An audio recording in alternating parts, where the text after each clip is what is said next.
Hai semua, terima kasih sudah mampir di video aku. Dan kali ini kita akan membahas sedikit kisah hidup seorang wanita yang bernama Duru Sefar. Dia dikenang karena mengajarkan kekuatan keheningan dan mendirikan beberapa unit bersalin, sekolah, perguruan tinggi, apotik, dan rumah sakit di Hyderabad. Ia adalah seorang putri yang fasih berbahasa Perancis, Turki, Inggris, dan juga Urdu. Dan tanpa opening yang panjang, ayo kita langsung masuk ke videonya.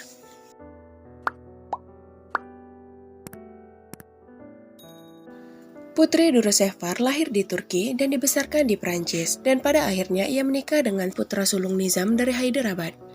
Putri Duru Sefar memilih untuk menghabiskan tahun-tahun terakhirnya di London. Pernikahannya dengan Pangeran Azam Jah Bahadur, putra sulung dari Nizam ke-7, Mir Osman Ali Khan, menghasilkan persatuan dua keluarga muslim terkenal, yaitu Kekhalifahan Turki Osmani dan Asaf Jahis dari Hyderabad. Duru Sefar lahir 26 Januari 1914 di Istanbul, Turki. Ia adalah seorang putri dari Sultan Abdul Majid II dan pewaris tahta terakhir Kekhalifahan Ottoman Turki. Ibunya bernama Mehisti Hanim dan dia memiliki saudara tiri bernama Shehzad Omer Faruk dari permaisuri pertama ayahnya. Pada bulan Maret 1924, setelah Turki menjadi negara republik dan sistem kekhalifahan Islam dihapuskan, keluarga khalifah kemudian diusir. Abdul Majid dan keluarganya mengungsi ke Nice, sebuah kota pelabuhan Mediterania selatan Perancis. Masyarakat Bulan Sabit Merah Inggris yang bersahabat dengan penguasa yang telah digulingkan ini mengimbau para penguasa muslim di seluruh dunia untuk membantu khalifah yang miskin tersebut. Dibujuk oleh Maulana Shaukat Ali dan saudaranya yang bernama Maulana Muhammad Ali, Nizam terakhir dari negara bagian Hyderabad, India, memutuskan untuk mengirimkan uang pensiun bulanan seumur hidup sebesar 300 pound sterling kepada khalifah yang digulingkan ini, dan tunjangan kepada beberapa individu di dalam keluarga. Saat remaja, kecantikan yang dimiliki Duru Sefar menarik banyak pelamar. Meski berasal dari dinasti yang jatuh, dia dicari oleh Raja Fuad I dari Mesir sebagai pengantin untuk ahli waris mereka masing-masing, yaitu Muhammad Reza Pahlavi dan Faruk. Ia juga kemudian dilamar oleh Pangeran Azam Jah, putra tertua dari pewaris Nizam Mir Osman Ali Khan. Pada tahun 1930, Shehzad Mehmed Abid, putra Sultan Abdul Hamid II dan Zaliha Nesye Hanim juga melamarnya. Namun ayahnya menolak dengan alasan bahwa putrinya itu masih di bawah umur. Pada tahun 1931, ayah Duru Sefar akhirnya memilih untuk menjodohkan anaknya itu dengan Azam Jah, putra sulung dan pewaris Mir Osman Ali Khan. Nizam ke-7 dari Hyderabad Deccan, salah satu orang terkaya di dunia. Namun Nizam menganggap bahwa mahar yang diminta sebesar 50.000 pound sterling terlalu mahal. Atas campur tangan Shaukat Ali, Khalifah mengusulkan untuk menawarkan mahar tersebut bersama dengan putri saudaranya yang bernama Nilofer untuk menikah dengan putra bungsu Nizam, Pangeran Mauzam Jah. Nizam lalu menyetujuinya dan mengirim kedua putranya ke Prancis untuk dinikahkan. Sehari sebelum pernikahan, para pangeran tiba di Nice dari London dengan kereta ekspres dan menginap di hotel. Pada tanggal 12 November 1931, pada usia 17 tahun, Duru Sefar akhirnya menikah dengan Azam Jah di Villa Carmichael di Nice. Putra bungsu Nizam juga menikah dengan sepupu Duru Sefar yang bernama Nilofer. Setelah pernikahannya, para pangeran membawa pengantin mereka dan rombongan kembali ke hotel tempat mereka menginap. Dan setelah upacara keagamaan, pengantin baru pergi ke konsulat Inggris untuk menyelesaikan pernikahan sipil mereka dan mengesahkan perjanjian pranikah mereka yang menyatakan bahwa jika terjadi perceraian atau kematian suaminya, Duru Sefar akan menerima kompensasi $200.000. Setelah perayaan di Nice, pada tanggal 12 Desember 1931, para putri dan suami mereka berlayar dari Venesia menuju istana ayah mertuanya di Hyderabad, India. Ibu Nilofer dan Duru Sefar juga ikut menemani perjalanan mereka menaiki kapal laut Pilsna. Di dalam perjalanan, mereka diajari cara memakai sari dan tata krama yang diharapkan di hadapan Nizam. Setelah mendarat di Bombay, mereka naik kereta pribadi Nizam, dan setelah mereka sampai di Hyderabad, sebuah perjamuan diadakan di istana Kaum Mahala. Pada tanggal 4 Januari 1932, mereka kemudian menetap di rumah masing-masing. Duru Sefar dan Azam Jah menetap di Bella Vista, Hyderabad. Duru Sefar menerima gelar Durdana Begum dari Nizam, menyandang gelar Yang Mulia Putri Berar.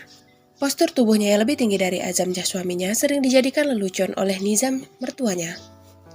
Pada tanggal 6 Oktober 1933, Duru Sefar melahirkan putra sulungnya yang diberi nama Mukarram Jah Bahadur, calon Nizam dari Hyderabad. Putra keduanya bernama Mufakkar Jah Bahadur yang lahir pada 27 Februari 1939. Bersama sepupunya Nilofer, Durrus-Shahvar mengadvokasikan pendidikan anak perempuan dan hak-hak perempuan. Mereka diberi kebebasan karena Nizam memuja kedua menantu perempuannya itu yang sering diperkenalkannya sebagai permata istana. Nizam juga mendorong kedua menantunya untuk mengikuti olahraga, seperti tenis dan menunggang kuda. Dia mengirim Nilofer dan Durrus-Shahvar berkeliling Eropa agar mereka dapat memperluas pikirannya dan juga mengambil karya seni untuk museumnya. Kedua sepupu ini dikenang sebagai wanita cantik, sosialita, ikon gaya, dan dermawan. Bersama temannya yang bernama Rani Kumudini Devi, dia menunggang kuda, mengendarai mobil, dan bermain tenis. Dengan kecantikan dan pesonanya, etika dan selera berpakaiannya, Durrus-Shahvar mengubah sirkuit sosial Hyderabad. Pada tanggal 6 Mei 1935, ia dan suaminya menghadiri upacara peringatan ke-25 pemerintahan Raja George V. Dan pada tanggal 12 Mei, mereka menghadiri penobatan Raja George VI dan Ratu Elizabeth, di mana dia difoto oleh fotografer Inggris bernama Cecil Beaton. Pada tanggal 4 November 1936, ia meletakkan batu pertama terminal pertama Bandara Begum IV di Hyderabad. Dia juga meresmikan rumah sakit, perguruan tinggi Ajmal Khan Tibbiya yang terkenal di Universitas Muslim Aligarh pada tahun 1939. Dia juga adalah seorang pelukis dan penyair.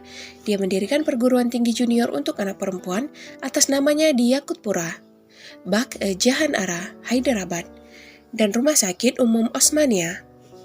Pada tanggal 23 Juni 1937, dia menemani suaminya selama kunjungan untuk meletakkan batu fondasi masjid baru di Kensington dan berada di Ranelagh untuk melihat Bhopal memenangkan Piala Polo terbuka Ranelagh.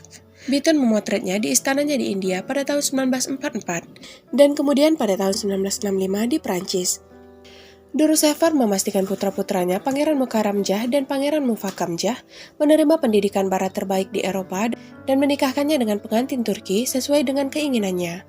Bertahun-tahun kemudian, Mukarram dinyatakan sebagai pewaris tahta Hyderabad atas saran kakeknya.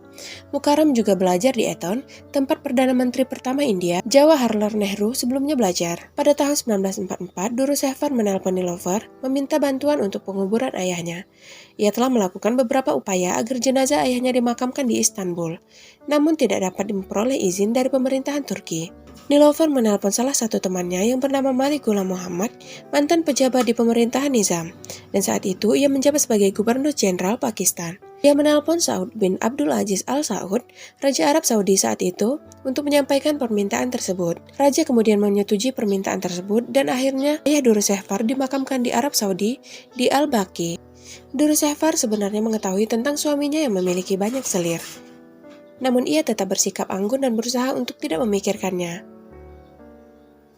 Seiring berjalannya waktu, perbedaan di antara keduanya akhirnya menyebabkan pernikahan mereka berantakan sekitar tahun 1954. Dan setelah perceraian, Durrus-Shahvar tinggal di Hyderabad selama beberapa tahun, kemudian pindah ke London. Dia mempertahankan gelarnya sebagai Putri Berar. Ibunya yang bersamanya di India selama pernikahannya kemudian dikembalikan oleh suaminya. Setiap kali Durrus-Shahvar kembali ke Hyderabad untuk berkunjung, dia menarik perhatian banyak orang. Dia mengunjungi Hyderabad terakhir kali pada tahun 2004 dan meninggal pada tanggal 7 Februari 2006 di London saat usianya 92 tahun. Kedua putranya juga berada di sisinya pada saat kematiannya. Dia dimakamkan di pemakaman Brookwood. Meskipun menjadi anggota keluarga kekaisaran dan kerajaan Ottoman, ia menolak dimakamkan di Turki karena ia kesal tentang pemerintahan Turki yang menolak pemakaman ayahnya di Istanbul pada tahun 1944. Ia dikenang sebagai wanita yang sangat dihormati dan terpelajar. Sekian video kita kali ini. Jika informasi yang aku sampaikan kurang lengkap, bisa kalian tambahkan di kolom komentar di bawah. Dan jika ada penyebutan nama, tempat, atau gelar yang salah, aku mohon maaf. Seperti biasa, jangan lupa like, komen, dan subscribe, serta aktifkan tombol loncengnya juga agar tidak ketinggalan video menarik lainnya dari channel aku. Terima kasih buat kalian yang sudah menonton dan sampai jumpa di video selanjutnya.